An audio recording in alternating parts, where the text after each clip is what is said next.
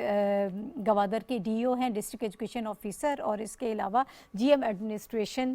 China کی، ان کی آپس میں ملاقات ہوئی ہے اور کچھ چیزیں اس میں طے پائی ہیں کہ کس طرح سے ایجوکیشن سسٹم کو زیادہ بہتر کیا جا سکتا ہے۔ کوئی 1200 کے قریب یا اس سے زائد اسٹوڈنٹس کے حوالے سے بتایا جا رہا ہے جن کو اسکالرشپس دیے جائیں گے، اور ایک پیکج جو ہے اس کا آغاز کیا جا رہا ہے، سپٹمبر سے اس کا آغاز ہو جائے گا، اور ظاہر ہے کہ پھر یہ ایک اچھی چیز ہوگی کہ ایکسپوئر ہوگا ہمارے اسٹوڈنٹس کے لیے کہ وہ چائنا میں جائیں گے، وہاں تعلیم حاصل کریں گے، تو بہت ساری چیزیں جو ہیں وہ اس کے ساتھ پھر آبویسلی جڑی ہوئی ہیں۔ اس پر ہم بات کر لیتے ہیں۔ حافظ صاحب میں آپ کی طرف آؤں گی، بڑی اچھی خبر ہے کہ پاکستان کے تعلیمی نظام، اور خاص طور پر جب ہم گوادر کی بات کرتے ہیں، بلوچستان کی بات کرتے ہیں، اس کو فوکس کرنا پاک چین تعلقات میں یہ بڑی امپورٹنٹ پیش رفت ہے کہ گوادر کے تعلیمی نظام کی بہتری کے لیے اور خاص طور پر اسٹوڈنٹس کے لیے ایک بڑا پیکج جو ہے چائنا نے اناؤنس کیا ہے، اور 1200 یہ پہلا فیز ہے جس میں 1200 طلباء کو جو ہے ان کی ایجوکیشن کا سسٹم بہتر بنانے کے لیے انہیں نہ صرف یہ کہ روٹین کی جو ہماری نصابی تعلیم ہے وہ دی جائے گی، بلکہ اس کے ساتھ ساتھ وہاں پر ایک فنی تعلیم کے لیے انسٹیٹیوٹ بھی چائنا کی طرف سے قائم کیا گیا ہے، اور اس کو انہانس کیا جا رہا ہے، اس کا دائرہ کار بڑھایا جا رہا ہے تاکہ تمام تعلیمی ادارے جو گوادر کے ہیں اس میں چھوٹے چھوٹے انسٹیٹیوٹ بنائے جائیں اور طلباء کو ہنرمند بنایا جائے، تاکہ وہ گوادر ایک بہت بڑا ایک ہب بن رہا ہے پاکستان کی تجارت کے لیے بھی، اور پاکستان کی ترقی کا ایک مرکز بننے جا رہا ہے، اور اس میں جو کیپیسٹی ہے ہمارے نوجوانوں کے لیے اس کے لیے راستے جو ہے تلاش کیے جا رہے ہیں، اور یہ اچھی بات ہے کہ پہلے فیز میں ان کی ایجوکیشن کو انہانس کیا جا رہا ہے۔ ان کی جو ایجوکیشن کی انہانسمنٹ کے ساتھ جب انہیں فنی تعلیم بھی دی جائے گی تو وہ باہنر بن کر گوادر کی، نہ صرف گوادر کی، دیکھیں گوادر جو ہے پاکستان کی ترقی کا ایک علامت ہے، ایک نشان ہے، اس کی ترقی پاکستان کی ترقی ہوگی، اور یہی وجہ ہے کہ چائنا کی حکومت نے نہ صرف گوادر کی ترقی کے لیے بلکہ سی پیک کے ذریعے ایک بہت بڑے جو سیکنڈ فیز شروع کیا ہے $30 کا، اس میں ایگریکلچر، اس میں آئی ٹی، اور اس میں جو دیگر سپورٹس وغیرہ کے معاملات ہیں اس کو بھی توجہ دی جا رہی ہے۔ اب توقع کی جانی چاہیے کہ گوادر کو جو ترقی کے لیے جو نیا پیکج دیا گیا ہے خاص طور پہ ایجوکیشن کے حوالے سے، اس کے ذریعے نہ صرف نوجوان تیار ہوں گے بلکہ ہم دیگر شعبوں میں بھی اپنے نوجوانوں کو تیار کر کے اور سی پیک کو تیز رفتار مرحلے میں داخل کر سکیں گے۔ ٹھیک ہے صافی صاحب، سب فرسٹ فیز کی بات کر رہے ہیں کہ جس میں یہ 1200 اسٹوڈنٹس ہیں جن کے لیے یہ ایک پیکج انٹروڈیوس کروایا گیا ہے، پھر اسکل ڈیولپمنٹ کی بھی بات کر رہے ہیں حافظ صاحب، وہ بھی بہت امپورٹنٹ ہے، اور پھر گوادر کی یوتھ کو انگیج کرنا یہ میرا خیال ہے کہ اس سے بھی زیادہ اچھی چیز ہے۔ دیکھیے ناہید، آپ کے پروگرام میں ہم پہلے بھی بتا چکے کہ چینی ماڈل جو ہے وہ کمیونٹی کو اور اپنے گرد و پیش کو انوالو کر کے ترقی کے سفر کو آگے بڑھانا ہوتا ہے، اور سی پیک کے بارے میں تو حافظ صاحب نے بھی بات کی، پوری دنیا جانتی ہے کہ یہ کتنی اہمیت کا حامل پروجیکٹ ہے، اور اس سے بھی بڑھ کر جو بی آر آئی کا جو پروجیکٹ ہے وہ اس سے بھی ایک بڑا انیشیٹو ہے ورلڈ وائڈ۔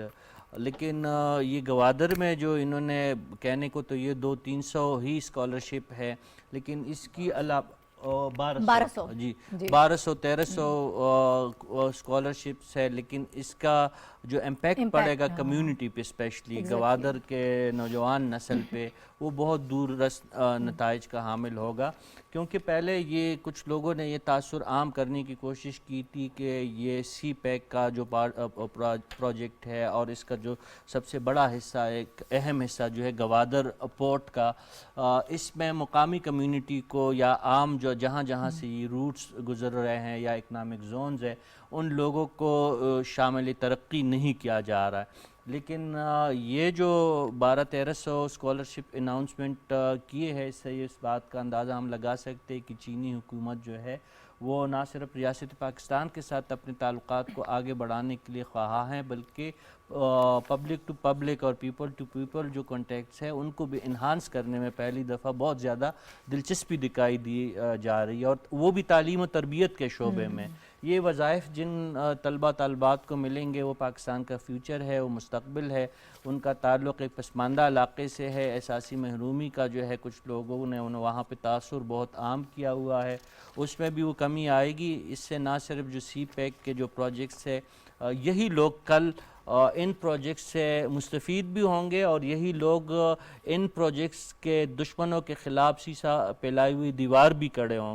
بن جائیں گے یہ لوگ. اور جو سی پیک اور گوادر سے ریلیٹڈ جتنی بھی پروجیکٹ ہے یہ لوگ ان کے محافظ بھی بن پائیں گے. تو یہ ایک اچھا اپروچ ہے کہ نہ صرف آپ سرکار کے ساتھ چین کا تعاون ہے بلکہ عوام کی تعلیم و ترقی میں بھی وہ ایک کردار ادا کر رہے ہیں. اور آپ نے جس طرح ذکر کیا کہ آپ سی پیک کے دوسرے مرحلے میں ہم داخل ہونے والے ہیں تو ہم تو یہی توقع کر رہے ہیں کہ اب وہ میگا اکنامک ایکٹیویٹیز ہوگی, جو اکنامک زونز پہ رکے ہوئے کام تھے وہ آگے بڑھیں گے. اس سے ریلیٹڈ جو دیگر منصوبے ہیں, گوادر پورٹ انشاءاللہ جو ہے مزید ایکٹیو ہوگا, وہاں پہ تجارتی سرگرمیاں ہوں گی. اور جہاں جہاں سے سی پیک کے روٹس گزرتے ہیں یا سی پیک کے پروجیکٹس ہیں, ان کے لوگ اگر تعلیم و تربیت کے زیور سے آراستہ ہوں گے تو وہ زیادہ مستفید ہوں گے, اس سے ملک و قوم کو زیادہ فائدہ ہوگا اور ان پروجیکٹس کی تکمیل اور ان سے فوائد لینے میں مزید آسانی ہوگی. تو میری نظر میں ایک اچھا اور صاحب اقدام ہے. اس قسم کے مزید پروجیکٹس جو ہے چائنیز گورنمنٹ کو جو جہاں جہاں سے اکنامک زونز جہاں بن رہے ہیں یا سی پیک کے روٹس گزر رہے ہیں یا جو دور دراز کے پسماندہ علاقے ہیں, جو پشتون بلوچ علاقے ہیں, اس میں جو مکران کی ساحلی پٹی ہے وہاں پہ, جو قبائلی پٹی ہے وہاں پہ, جو سندھ کے پسماندہ علاقے ہیں, جو پنجاب کے جنوبی اضلاع ہے وہاں پہ, ان تمام علاقوں میں پاکستان کی اور پاکستانی عوام کی اس قسم کے وظائف اور اس قسم کے جو اسکالرشپس ہے جو تعلیم و تربیت سے ریلیٹڈ ہے اس میں مزید اضافہ کرنا چاہیے. اس سے نہ صرف پاکستان کو فائدہ ہوگا بلکہ پاک چین دوستی میں مزید بہتری اور نکھار پیدا ہوگی. بالکل درست. اچھا ہمایوں صاحب, آپ اس کا کیا امپیکٹ دیکھ رہے ہیں؟ بہت اچھی بات ہے, ہمارے پاس یوتھ بہت بڑی تعداد میں ہے, بہت سارے دوسرے ممالک کی نسبت ہم اس معاملے میں بڑے خوش قسمت ہیں, تو ان کو اگر انگیج کیا جاتا ہے, پھر ایسے دور دراز کے علاقوں سے اسٹوڈنٹس کو آپ باہر بھیجیں, تعلیم و تربیت ہو, اسکل ڈیولپمنٹ ہو, ایجوکیشن ہو, واپس آ کر پھر زیادہ بہتر طریقے سے وہ روزگار حاصل کر سکتے ہیں. سی پیک میں ان کو انگیج کیا جا سکتا ہے. نہیں, اس کو جو ہے ایک کمپریہنسو انداز میں ہم نے دیکھنا ہے کہ جو چائنا پاکستان کا ریلیشن شپ ہے بڑا ہی اس کے اوپر پوری دنیا میں بحث ہوتی ہے اور اس پہ تبصرے ہوتے ہیں, اور ہم نے 76 سال جو ہے وہ اپنے ریلیشن شپ کو اسٹیبلش کیا اور بہت موقعوں کے اوپر جو ہے نا آل ویدر فرینڈ شپ کہا جاتا ہے, چین کی طرف سے آئرن بردر ہمیں کنسیڈر کیا جاتا ہے, تو ہم نے ہر موقع پہ ایک دوسرے کی ہیلپ کی. اب سی پیک کا جو سیکنڈ دور ہے, پچھلی حکومت نے اس کو جو ہے دوبارہ ریوائیو کیا, اس میں کچھ کمیاں آ گئی تھیں, کچھ سلونیس آ گئی تھی اور بہت سارے ایشوز تھے, لیکن جو 16-17 مہینے میں جو پی ڈی ایم کی گورنمنٹ تھی انہوں نے بہت اچھے طریقے سے کیا, اور گورنمنٹ کے اختتام سے پہلے ان کے اسپیشل جو پریزیڈنٹ شی جن پنگ کے انوائے تھے انہوں نے پاکستان کا وزٹ کیا, لی ہائی فینگ جو ہے, اور وہ بہت سارے نئے منصوبوں کے اوپر 6-7 ایم او یو سائن کیے, لیکن ایک اپنی 10 سالہ جو سی پیک کی وہ تقریب تھی اس کا انعقاد کیا. تو اس تناظر میں اگر آپ اس چیز کو دیکھیں, اور اس کے بعد ایک جو ہے گوادر میں حملہ ہوا چینیوں کے اوپر, اور الحمدللہ ہماری سیکیورٹی فورسز نے اپنی جو ہے جانوں کا پرواہ کیے بغیر اس کو ڈیفینڈ کیا, اور وہ ہم کر رہے تھے مختلف اس چیزوں سے. تو یہ ایک دونوں ملکوں کے درمیان دو چیزیں بڑی تھیں کہ China Pakistan economic corridor second phase میں داخل ہو چکا ہے, اور اس کے دشمن بھی سیکنڈ فیز میں داخل ہو چکے ہیں جو کہ اس کو خراب کرنے میں. تو اس سینس میں ہم نے اپنا ایک کلیئر انڈیکیشن دیا. یہ گوادر کے اندر بہت ساری گریوینسز ہیں ہمارے لوگوں کی, فشرمینز کی تھیں, بہت ساری چیزیں, بجلی کے مسائل تھے, اس کے اوپر مختلف